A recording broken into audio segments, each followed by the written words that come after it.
आप अभी अपनी स्क्रीन पे दो स्कूटर्स को देख पा रहे होंगे। एक है रेड कलर का जिसको जनरली बॉयज प्रेफर करते हैं और एक है पिंक कलर का जिसको जनरली गर्ल्स। आप इन दोनों में कोई डिफरेंस देख पा रहे हो? ऑब्वियसली नहीं। और एक्चुअल में इनमें कोई डिफरेंस भी नहीं है। ये दोनों ऑलमोस्ट सेम ब्रांड के और इनमें सेम मटेरियल भी यूज किया गया है। सो एक्चुअल में इनमें डिफरेंस क्या है? The difference is the price. Red वाले स्कूटर की प्राइस रफली $25 है और पिंक वाले स्कूटर की प्राइस रफली $50।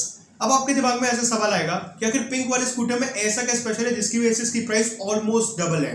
सो मैं आपको बता दूं, पिंक वाला स्कूटर कोई स्पेशल नहीं है। जस्ट बिकॉज पिंक कलर का जिस कलर को गर्ल्स बहुत ज्यादा प्रेफर करती हैं, सो कंपनी ने इस चीज को देखते हुए इस पर्टिकुलर प्रोडक्ट को ऐसे मार्केट किया कि गर्ल्स के लिए स्पेशली डिजाइन किया गया है, तभी इसकी प्राइस थोड़ी ज्यादा है। और ये तो चलो बाहर का एग्जांपल है, बट एक रिपोर्ट के अकॉर्डिंग हमारे देश में भी अलग अलग प्रोडक्ट्स हैं डिफरेंट कैटेगरीज में, जिसमें केवल पिंक लेबल चिपका के उनमें थोड़े बहुत ट्विक्स करके और ये बोल के कि गर्ल्स के लिए स्पेशली डिजाइन किया गया है विद मेजर इंप्रूवमेंट्स, उसको 20 से 30% एक्स्ट्रा वैल्यू पे बेचा जा रहा है। और यही 20 से 30% एक्स्ट्रा प्राइस जो गर्ल्स को पे करनी पड़ती है to buy this specially design products, उसी को हम लोग कहते हैं पिंक टैक्स।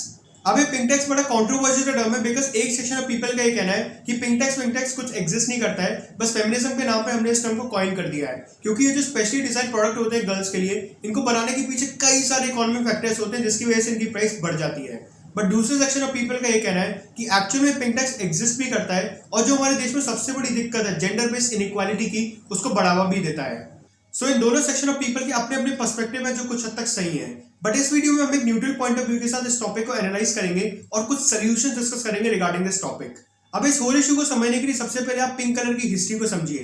पहले के समय में ऐसा कुछ नहीं था कि pink colour is for girls and blue colour is for boys, और ऐसा भी कुछ नहीं था कि आपको अपना मैस्कुलिन नेचर शो करने के लिए ब्लू या फिर रेड कलर ही पहनना पड़ता था। और इवन छोटे छोटे बॉयज और गर्ल्स को भी डिफरेंशिएट करने के लिए पिंक या फिर ब्लू कलर नहीं पहनाया जाता था। बट वर्ल्ड वॉर्स के बाद से प्रोपेगेंडा चालू किया गया जिसके तहत फैशन डिजाइनर्स केवल पिंक कलर गर्ल्स से एसोसिएट करते थे और उनकी मैक्सिमम ड्रेसेस भी पिंक कलर में ही डिजाइन की जाती थी। और ऐसे ही आगे जाके थिंकिंग बन गई pink colour is for girls and blue colour is for boys. और जैसा कि आप जानते हो हमारी सोसाइटी में एक टर्म बड़ा प्रेवलेंट है and that is gender socialisation, जिसके अकॉर्डिंग आपका जेंडर डिसाइड करेगा कि आपको कैसी लाइफ जीनी है और कैसा बिहेव करना है।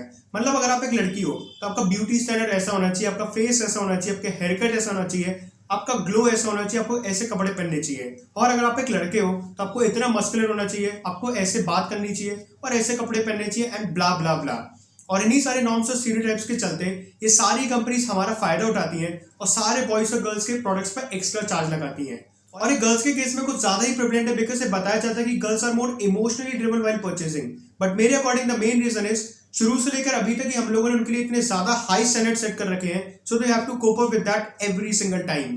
अब ये पिंक टैक्स के बारे में ज्यादातर लोगों को पता नहीं था अंटिल 2015 जब यूएस के कंज्यूमर अफेयर डिपार्टमेंट ने इस रिपोर्ट को जारी किया। इस रिपोर्ट में 3 डिफरेंट कैटेगरीज क्लोथ्स, टॉयज और पर्सनल केयर के डिफरेंट प्रोडक्ट्स को लिया गया है। और इस रिपोर्ट में हमको पता चला कि गर्ल्स की क्लोथ्स ऑलमोस्ट 8% एक्सपेंसिव है देन बॉयज, और टॉयज और पर्सनल केयर प्रोडक्ट्स के लिए नंबर 7 और 13% है। सो ये रिपोर्ट ओवरऑल क्लियरली स्टेट करती है कि पिंक प्रोडक्ट्स के नाम पे गर्ल्स को केवल चूना लगाया जा रहा है। But on the other side बहुत सारे लोगों का ये कहना है कि इस रिपोर्ट में कई सारे फ्लॉस हैं जो इसको इनएक्यूरेट बनाती हैं।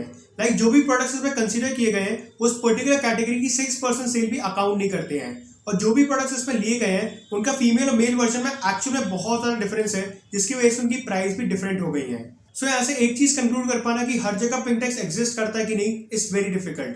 बट हम यहाँ से एक चीज पॉजिटिव निकाल सकते हैं कि जो बेसिक प्रोडक्ट्स होते हैं like car, umbrella, toys, bike, cycle, bed, इन चीजों को हम लोग एटलीस्ट जेंडर न्यूट्रल करें। मतलब pink umbrella is not only for the girls and transformer should not only be used by the boys.